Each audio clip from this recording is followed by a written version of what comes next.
commander-in-chief of feudal Japan, a military dictator with the strength and cunning to crush all enemies. For 7 centuries, he was the pinnacle of this warrior society. History Channel International looks at the Shogun, the supreme samurai.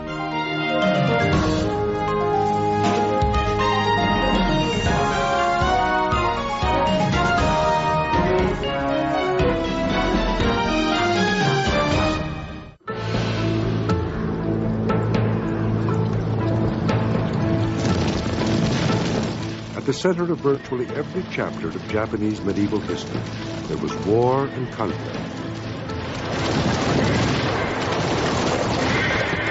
And at the center of the conflict was the daimyo, the local warlord. It was he who chose the fights, and he who led armies of men who drenched Japan in centuries of blood. Japan was ruled by an emperor, and the warlord served the royal court. That is until one day in the year 1192, when the nation paused and set off in a new direction.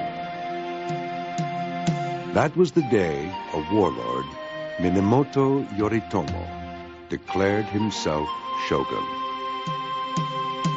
While all Japan bowed their heads to the emperor, it was the shogun whose will ruled. The shogun was the military dictator of Japan. The word is actually a shortened version of the full title, Seita Shogun, which literally means commander-in-chief for the suppression of barbarians. The barbarians being the enemies of the shogun.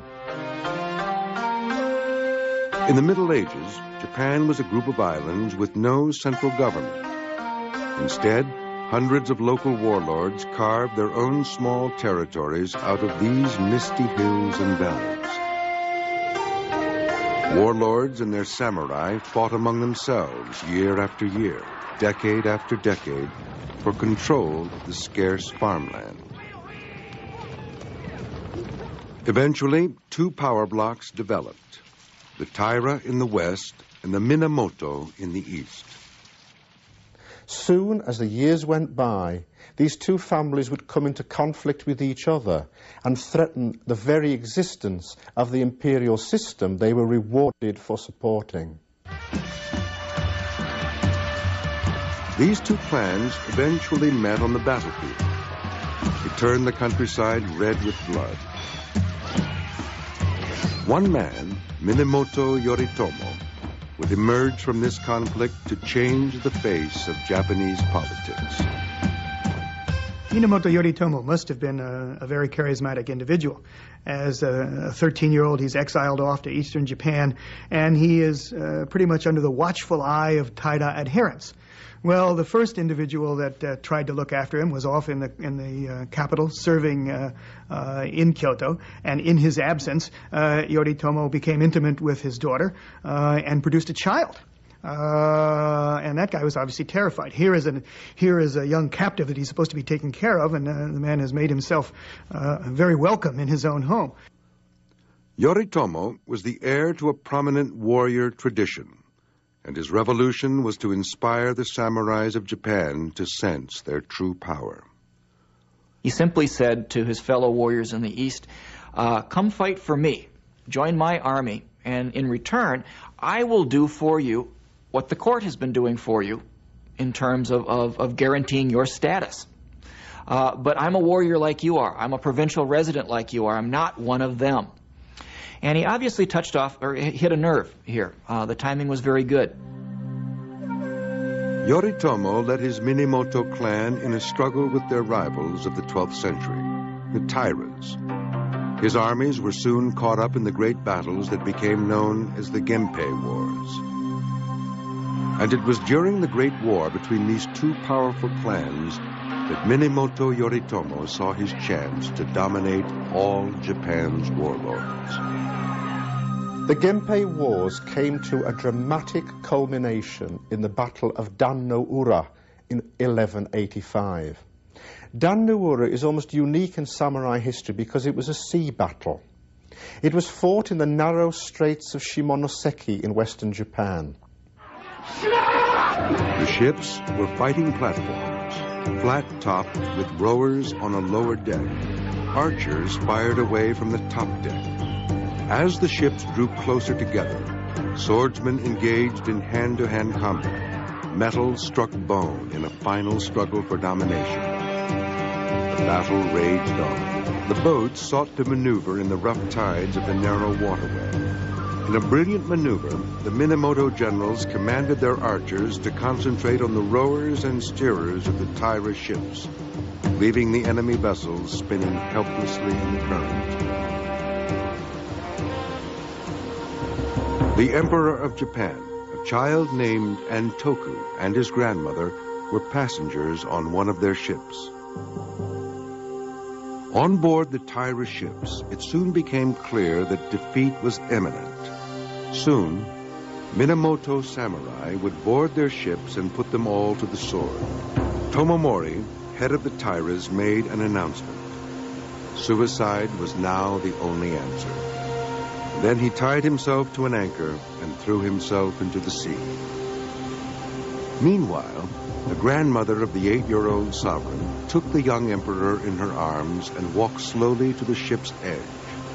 She prayed with the child to Buddha and their imperial ancestors in preparation for the final act. Then, with the words, "In the depths of the ocean we have a capital city," she jumped into the waves, taking the young prince with her. The remaining Taira warriors followed her lead by committing seppuku, cutting themselves open with their own swords and throwing themselves into the sea.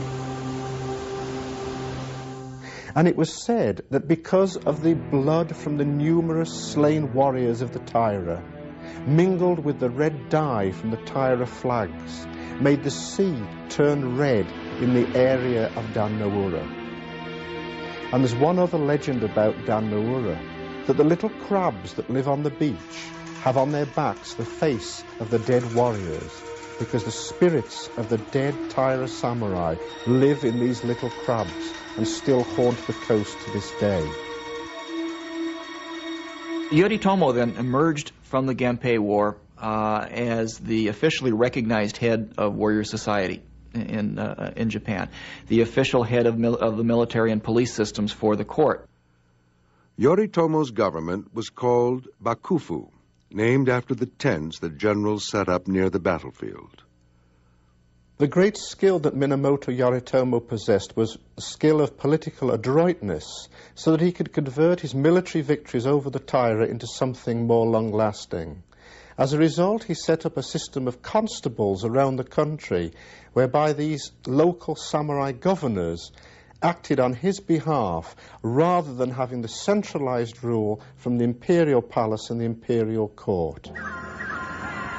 Minamoto's loyal samurai warriors spread his influence throughout the country to make the point that his Bakufu government was in control. He set up his government in Kamakura, far from the emperor's imperial palace in Kyoto. It was his way of putting distance between the shogun and the emperor, to remove himself from the emperor's influence and to make a statement that the shogunate was a government of the samurai and not of the court. With this Bakufu rule, Yoritomo managed to do more for Japan than the emperors before him had ever achieved. Besides bringing the warring daimyos under his control, he created the first warrior government the Japanese people had ever known. In the process, he brought order to Japan, establishing a justice system fairer than anything that preceded it. Warriors took over tasks that the former bureaucrats of the imperial palace had been doing badly or corruptly.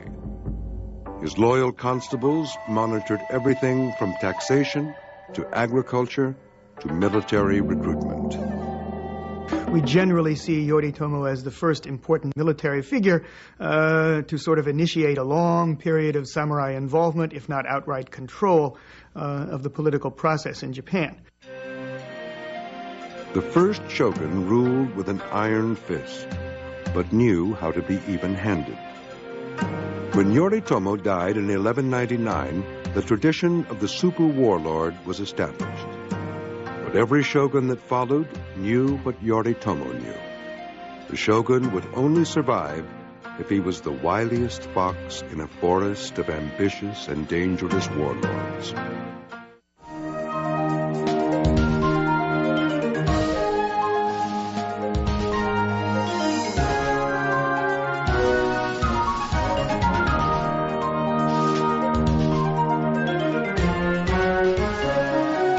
Almanac will continue in a moment. A century and a half after the first shogun died, a new dynasty of military rulers rose to power, one which embodied the greatest strengths and the most profound weaknesses of the Bakufu government. The dynasty was called Ashikaga, and its members were descendants of the earliest shogun's Minamoto clan. The most glorious Ashikaga was Yoshimitsu. He was the first shogun to use war as a means toward peace. Yoshimitsu had learned well the lesson of the first shogun. What separated the shogun from the other warlords was his cunning mind. For Japan was still rife with territorial disputes. To put an end to these rivalries, indeed to survive, would take a master diplomat.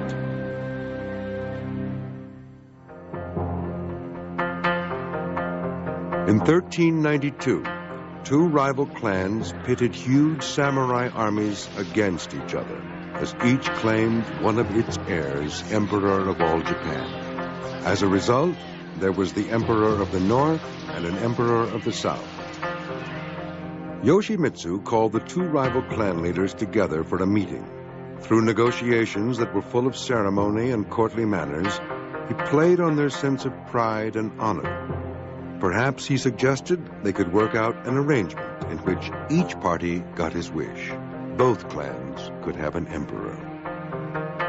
Yoshimitsu brought the wars to an end, not so much by a military victory, but by negotiation, whereby the succession between the two lines would alternate. That satisfied the competing warlords and brought peace to Japan. Yoshimitsu is known to us historically far more as a patron of the arts than he is as a military figure, even though it was during his particular tenure as shogun that the endemic warfare that had been going on in Japan for several decades was brought to a halt, as he brought the northern and the southern courts together again. But really, we think of him as a patron of the arts, of a collector of fine Chinese art goods and library.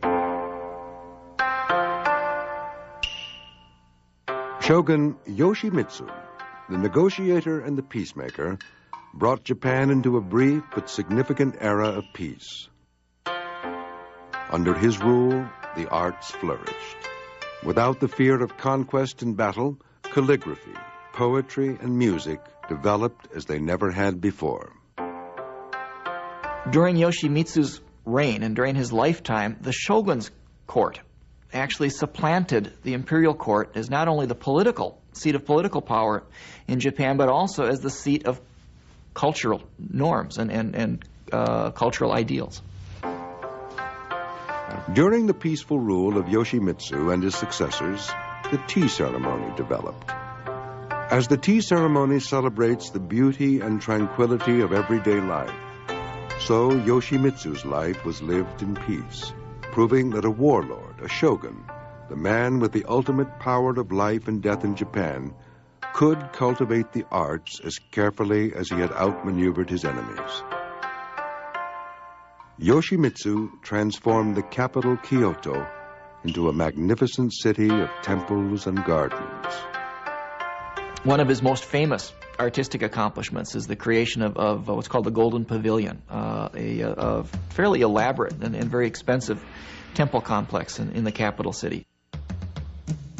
Here, Ashikaga Yoshimitsu, the arbiter of taste, held poetry parties, flower viewing parties, established and largely developed the tea ceremony, and entertained emperors, courtiers, and ambassadors from China. If the high point of Muromachi warrior government came under Yoshimitsu, his successors were not so fortunate. By the time we reached the 8th shogun, Yoshimasa, already things had begun to unravel rather severely, and Yoshimasa was not able to preside over a very powerful warrior government at all. 5 Ashikaga heirs succeeded Yoshimitsu as shogun, but their reigns were disappointing. The final Ashikaga shogun, and perhaps the most tragic, was his great-great-grandson, Yoshimasa. Yoshimitsu had built a pavilion of gold. Yoshimasa determined to build a pavilion of silver. The pavilion was built, but funds ran out before it could be coated in silver as he had planned.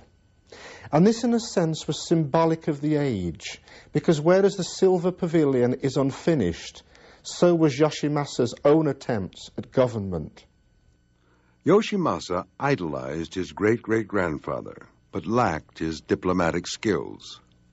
The position of the shogun at the head of warrior society deteriorated so badly that it was almost non-existent. And Yoshimasa himself didn't seem to have had a whole lot of interest in maintaining his governing authority. He was far more interested in being just a patron of the arts. He was something of a playboy. While the shogun concerned himself with poetry and flowers, rival clans schemed to seize power. Soon, all of Japan was caught up in a bloody civil war. Kyoto itself became a battleground. And we have skirmishes where one group goes out and burns out the buildings of one particular group, and then there are counterattacks, and buildings of the other group are burned down. And again, the commoners' lives, the people who lived in the city of Kyoto, were affected in ways that they had never been in previous battles. The citizens of Kyoto began to evacuate the city. Invading armies confiscated their empty houses. Barricades appeared in the streets. Opposing samurai warriors dug trenches facing each other along the city's grand avenues. And within a short space of time, this beautiful city, which consisted of buildings built largely of wood, was reduced to blackened ashes. While Yoshimasa devoted his energies to a courtly life of tea ceremonies, flower viewing parties, and poetry readings, outside the palace walls, the ravages of the Onin War spread destruction throughout Japan. In fact, the war really never ended. Instead, it sort of petered out in the capital and drifted off into the provinces. And warriors established themselves as more or less autonomous provincial barons and fight one another on a fairly constant basis. It was time for a true warrior to help steer the nation back on the road to peace. Soon, one did. A man from humble beginnings who would inaugurate the greatest era of the long rule of the shoguns.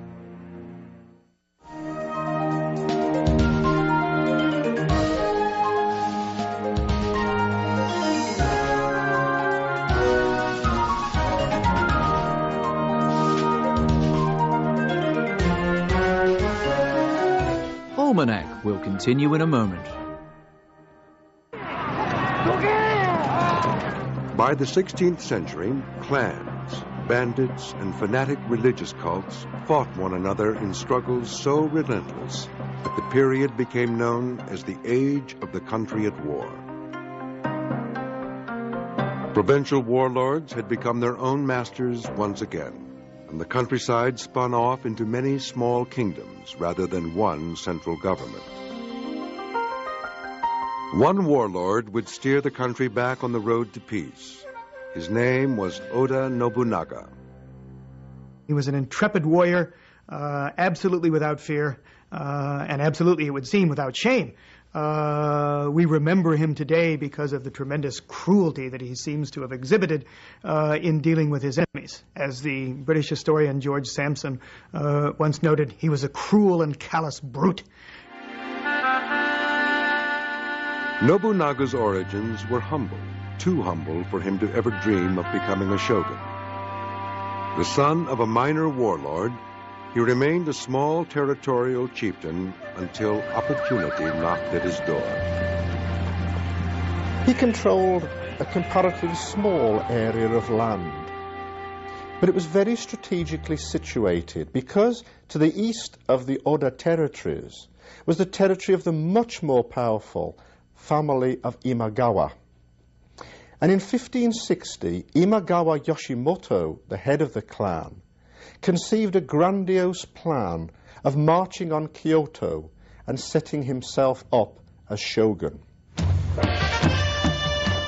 With a sizable force of 25,000, the defiant warlord began to march towards Kyoto. Following the etiquette of the day, Yoshimoto planned to notify the various warlords whose territories he would pass through. There was one neighbor, though, who wouldn't be worth this consideration. Now, it so happened that the first territory that Imagawa would have to pass through was Oda Nobunaga's own province. And he clearly regarded Nobunaga as a minor irritation to be brushed to one side. After all, his troops outnumbered the Oda troops by 12 to 1. Imagawa's samurai burned 3 of Nobunaga's frontier fortresses with little real resistance. So confident was Imagawa Yoshimoto of ultimate victory that he rested his troops in a little gorge and held one of the traditional head-viewing ceremonies. By the time Yoshimoto had settled his troops down for a rest, Nobunaga was already mobilizing his men for an attack. During a heavy thunderstorm, Nobunaga's samurai overran the camp. The intruders reached for their weapons, and the killing began. When Yoshimoto awoke from his nap, he could hear noise and shouts, but he mistook it for a brawl among his men. Just as he emerged from his tent to stop the fighting, he saw a Nobunaga samurai racing towards him. It was the last thing he ever saw. The Battle of Okihazama, as it is called, lasted only for about 15 minutes, and it turned out to be one of the most decisive battles in Japanese history, because it raised Oda Nobunaga, the minor warlord, to a position of military preeminence in central Japan. It was his springboard to move towards a goal of unification. At the age of only 21, Nobunaga was on his way to becoming the ruler of all Japan. He continued to wage campaigns across the country. One by one, he eliminated the country's most feared and unruly warlords. Province after province fell under Nobunaga's control. If we tend to think today of Oda Nobunaga as a warrior who was absolutely ferocious in defeating his enemies and not giving an inch, all of his life wasn't devoted totally to the military conquest of Japan. He was a man of very eclectic interests. And certainly we owe a lot to Oda Nobunaga as the individual who perhaps facilitated the spread of early Western civilization in Japan. It was in the 1540s, as a matter of fact, that European civilization reached Japan. He made brilliant use of the newly arriving Europeans. He pitted the Christian missionaries against a fanatical Buddhist sect of warrior monks. They were tough fighters who had challenged his rule and caused him endless problems on the battlefield. He let loose newly converted Christian samurai with a religious fanaticism of their own. They took on the monks with tremendous courage and determination. Nobunaga swore that he would destroy them yama yama, tani tani, which means on every mountain and in every valley. He destroyed them without a moment's thought. Thousands of people met their death. Particularly, he is remembered, for example, for burning down the entire religious establishment at Mount Hiei, which had been the protective temple for the capital at Kyoto since it was founded in the 9th century. And thousands of people met their death when he burned down all those buildings and put everyone to the sword. Nobunaga was quick to employ another export to the shores of Japan: gunpowder. He was the first warlord really to understand the potential of using guns in battle. Lots of other warlords used them, but very few had used them effectively. At the Battle of Nagashino, Nobunaga put his musketeers on the front line and ordered rotating volleys. As inaccurate as they were, the volleys proved deadly, cutting down the closely gathered enemy samurai as soon as they ventured too close.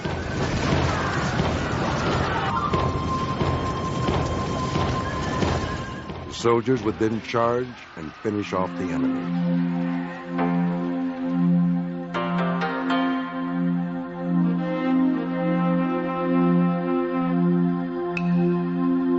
His power consolidated, Nobunaga ordered a magnificent castle built, overlooking the largest lake in Japan. He then commissioned the country's most famous painter to fill it with golden screens of great splendor.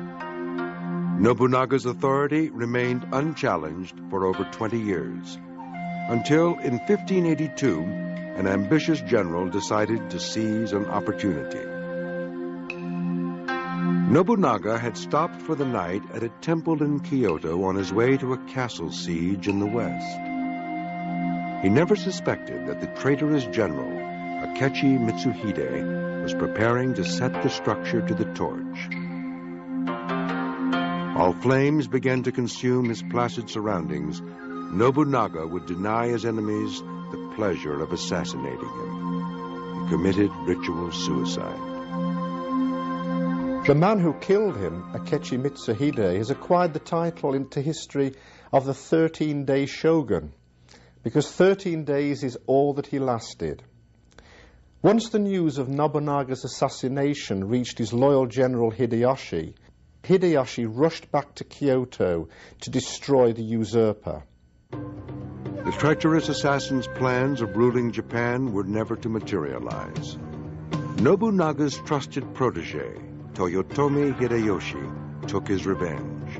This next great shogun would use his tremendous military skill, fierceness, and cunning to further unify a war-torn country.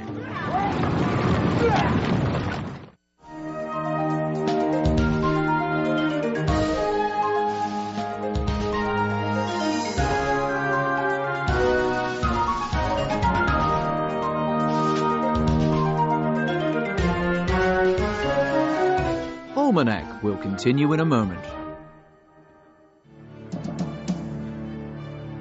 Toyotomi Hideyoshi avenged the death of his master, Oda Nobunaga. He had the murderer's head put on public display. A crude form of press release, clearly a warning that Hideyoshi was taking over where Nobunaga had left off. But Hideyoshi found a Japan still torn apart by restless warlords. He quickly set out to further the cause of reunification. Toyotomi Hideyoshi was Japan's most dramatic rags-to-riches story. He began life as a peasant, as a foot soldier in Nobunaga's army. But his skill, his fierceness, and his cunning helped him advance as a military officer. He's an individual that showed incredible ability to fight and to organize troops, to communicate well with other troops who were placed under him, and he rose rather rapidly within the command of Oda Nobunaga. Hideyoshi had risen from the peasant class to become a commander of samurai. Eventually, he became the ruler of all Japan. He was a fearsome sight, a warrior who led his men into battle. Some people said he had the face of a wizened monkey, but that on the field of battle he was a veritable war god. And like the other two great unifiers of Japan, Hideyoshi led from the front. Hideyoshi was as crafty as he was ruthless, and he soon implemented a plan to rid the islands of undesirable weaponry and any challenges to his authority. In 1587, he issued an edict that all non-samurai were to turn in their swords. The soldiers fanned out across Japan in what became known as the Great Sword Hunt. He decided that the peasantry, the population at large, did not need to be armed. As he said in his particular edict, it hindered the collection of taxes, as one could imagine it very well did. And so an enormous amount of arms was collected from the population at large, so that Hideyoshi could feel more secure. This meant that there were fewer people out there who could perhaps rise up and smite him down. He knew that his enemies would be outraged, so his sword collectors simply explained that the weapons were to be melted down and transformed into a huge statue of Buddha. It would benefit it by bringing about peace, and also it would be honored in the next life, because these weapons of war would have been melted down and turned not quite from swords into plowshares, but from swords into an image of their god. But even with the thousands of weapons smelted into the prodigious belly and smiling eyes of the great Buddha, Hideyoshi's work was not complete. One proud clan still refused to buckle under the shogun's rule. These were the mighty Hojo, who ruled the east of Japan from their fortress of Odawara. Toyotomi Hideyoshi laid siege to Odawara Castle with an army of nearly 250,000 men. The Hojo were hopelessly outnumbered, but tried to resist. Hideyoshi deployed his army on all sides of the fortress. Sizing up his enemy's defenses, he decided the best course was to starve the Hojo out. In a letter to his mother, written in 1590, Hideyoshi described his strategy and the importance of this battle. Please do not worry about me. Now that I have had Odawara tightly besieged, I control 80% of what goes on in the provinces. Since Odawara is the key to the entire nation, I have to starve them out, so it will take time. The siege wore on. Hideyoshi was patient. The samurai grew vegetables and played games while the shogun waited. Eventually, the Hojo realized they could hold out no longer, and a deal was done. A couple of suicides here, a resignation there. Toyotomi Hideyoshi, the supreme shogun, had unified Japan in a way not known for centuries. The last obstacle to reunification had fallen. For the first time since the rule of Yoshimitsu in the 1300s, Japan bowed to the will of one man, Shogun Hideyoshi. One of the first things Hideyoshi begins to do when he finds himself finally having achieved power is to shut the door behind him and make sure that no one else can ever again do what he just did. Hideyoshi, the peasant who became shogun, decided that all samurai must now come from samurai families. No one could do what he had, rise from a lowly birth to the pinnacle of power. He begins the idea of social separation of class, trying to define what is a samurai, what is a peasant, what is a merchant, and who should live where. So we see a kind of structuring of a class society that had not existed for a long period in Japanese history. There had been a great deal of chaos, and people moved up and down the social order fairly easily. But after Hideyoshi, it became increasingly impossible to do that. Hideyoshi now turned his attention abroad. In 1592, he launched an invasion of Korea with a force of over 100,000 men. They made rapid progress, fighting their way up through the Korean peninsula to Seoul and beyond. However, sickness, the winter frost, together with constant guerrilla attacks, gradually undermined the Japanese military position. Hideyoshi's regime was weakened as a result of the failed Korean expedition. Hideyoshi, who had fought his way into the samurai class and made it rule supreme, now faced the same problems as his predecessor, Oda Nobunaga. If Oda Nobunaga was not able to pass on his control of Japan to his descendants, neither was Toyotomi Hideyoshi to be successful in founding a lasting power structure in Japan. Certainly he wasn't the first one to have this problem in Japan, but of course it all boiled down to having an appropriate heir which he could pass his position on to. As Hideyoshi lay dying in 1598, he announced that his infant son, Hideyori, would succeed him. Several times before he was to pass away, Toyotomi Hideyoshi called to him his 5 major generals, asking them and swearing that, and having them swear that they would in fact support Hideyori upon Hideyoshi's death. The fact that he had to call them together more than once suggests that he was somewhat apprehensive as to the future of his young son. And in fact, that's exactly what was to happen. One general in particular, Tokugawa Ieyasu, a trusted confidant, pledged his loyalty. It was a promise he would not keep. Within hours of Hideyoshi's death, this warrior would begin his own bloody struggle to earn the title of Shogun.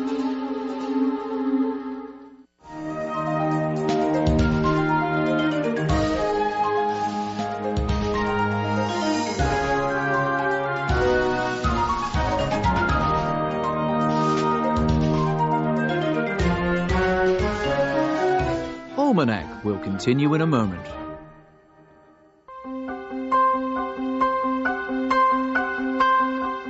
Tokugawa Ieyasu's rule was born in betrayal and anointed in blood.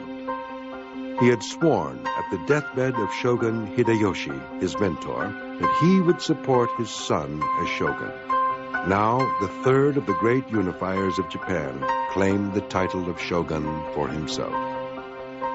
There's a story about how Ieyasu, Hideyoshi, and Nobunaga were supposedly sitting out on a veranda one night watching a nightingale sitting on in a tree nearby, and they began discussing how it is that they would get this nightingale to sing. Nobunaga says, "Oh, well, that's simple. If it doesn't sing, I'd kill it." Hideyoshi says, No, wrong approach. What you do is you maneuver it into a position where it has to sing. Ieyasu says, no, you've got this all wrong. It's very simple. You wait. Eventually, it will sing. Ieyasu, who had sworn loyalty to Hideyoshi, had waited patiently for the opportunity to betray him. On a misty morning in October 1600, he prepared to do battle with the forces still loyal to the late shogun's young son, Hideyori. They met in battle in 1600 at a little place called Sekigahara. Sekigahara was one of the most decisive battles in Japanese history. The morning of the battle was so foggy that the opposing armies literally bumped into one another. Slowly they assumed positions on opposite sides of the valley and waited for the clouds to lift. The sun finally burned through and the battle began. Ieyasu ordered a blast of firearms that sent his enemies tumbling down the far hill, followed up with a full-scale attack. The musket units abandoned their guns and resorted to more traditional fighting techniques, face-to-face, one-on-one. The Tokugawa triumphed. They destroyed their enemies utterly. At the conclusion of the Battle of Sekigahara, Tokugawa Ieyasu held the traditional head-viewing ceremony. He asked one of his retainers to bring his helmet forward as the first of the heads arrived. He placed the helmet on his head and tied the cord securely under his chin, uttering the words, "After a battle, tie the cords of your helmet," a phrase which has become a Japanese proverb, indicating that you can't be sure of victory until everything is complete. Ieyasu had to move quickly to consolidate his position if he was to secure the title of shogun. He announced that the lands across Japan would be redistributed. To his friends, Ieyasu rewarded more lands, usually strategically located. His enemies had to settle for pieces of property far removed from Ieyasu's home territory. Ieyasu was on the verge of completing the job of unification begun in earnest by his two predecessors. He quickly schemed to make sure that the emperor could not amass enough power and become a future threat. He made a big show of deference to the emperor, but kept him busy with ceremonial duties and cultural events. The emperor was a virtual prisoner in his own palace. Ieyasu now focused his attentions on the daimyo, the warlords across the land. He announced a new policy called alternate attendance, which forced all warlords to keep two homes, one in their own territory and one in the capital. They had to maintain members of their family in the capital residence as virtual hostages. This proved an effective antidote to any thoughts of rebellion. Keeping a second home was expensive. They were too short on money to finance a potential rebellion. On top of all this, they also had to pay rent to the shogun for the privilege of keeping homes in his capital. Japan, a land of constant war, stood ready to enter a new golden age of peace and cultural renaissance. But one crucial battle was left to fight. Hideyori, the previous shogun's son, remained alive. He posed a threat as the only living contender for the title of shogun. Hideyori would have to die before Ieyasu could truly rule. In 1614, Toyotomi Hideyori shut himself up in his late father's castle of Osaka. One of the strongest castles in Japan, was filled with all the people who had suffered at the hands of the Tokugawa triumph.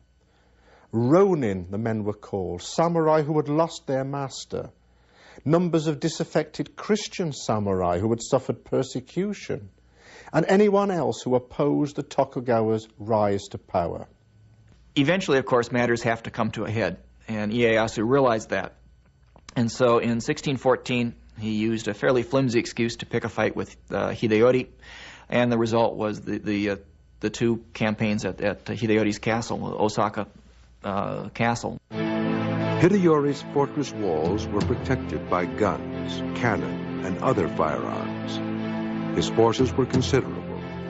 He would not yield easily. Ieyasu's army numbered almost 250,000 men and were equipped with 300 guns aimed at the fortress walls. His greatest weapon, however, was his own cunning mind. First, he sent a representative to engage in phony peace talks with Hideyori's anxious mother. She was seduced by the offer of a quick and bloodless reconciliation and pressed her son to negotiate. He agreed to Ieyasu's terms. The peace negotiations reached a satisfactory conclusion, satisfactory to the Tokugawa, which was that Hideyori would continue to live in Osaka, but pose no threat to the Tokugawa. Ieyasu made a show of disbanding his army. Immediately after signing the peace treaty, Ieyasu's engineers began filling in the moat of Osaka Castle. Toyotomi Hideyori, naturally enough, protested at this, but it was pointed out to him that now that peace had come to Japan, who needed moats or walls? But once again, betrayal was in the wind. In May of 1615, Ieyasu returned with a large army. Broken promises aside, the opposing armies now fought in earnest. Hideyori's men put up stiff resistance, but despite their best efforts, the defenders were doomed. In the final hours of the month-long battle, the 73-year-old shogun led his troops through the ramparts of Osaka Castle, now engulfed in flames. Hideyori knew his cause was doomed. In true samurai fashion, he retreated with his mother to a quiet corner far from the combat and committed seppuku. This battle would be remembered as the last conflict ever fought between opposing samurai armies. The very interesting thing about Tokugawa Ieyasu is that his very success in bringing peace to Japan and stability to Japan and to restoring a sense of unification was to transform radically the nature of the samurai class out of which he came. That is to say, so successful was his government that for almost 250 years, Japan lived one of the most peaceful periods in world history. There just were not major outbreaks of violence. Ieyasu knew that power could only be sustained when the country was at peace. To To maintain the peace, he created a massive bureaucracy, which turned samurai warriors into government workers. And peace would be maintained by sealing Japan's borders. Ieyasu expelled the Christian missionaries and kept Japan a closed fortress until Commodore Perry, with his armed ships, appeared in Tokyo Harbor in 1853. With ferocity, cleverness, and cunning, Tokugawa Ieyasu enabled his descendants to rule for almost 250 years.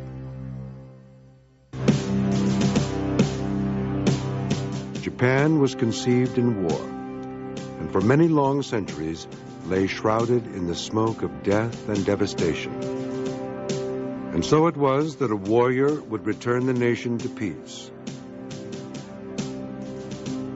And that warrior was the absolute dictator they called Shogun.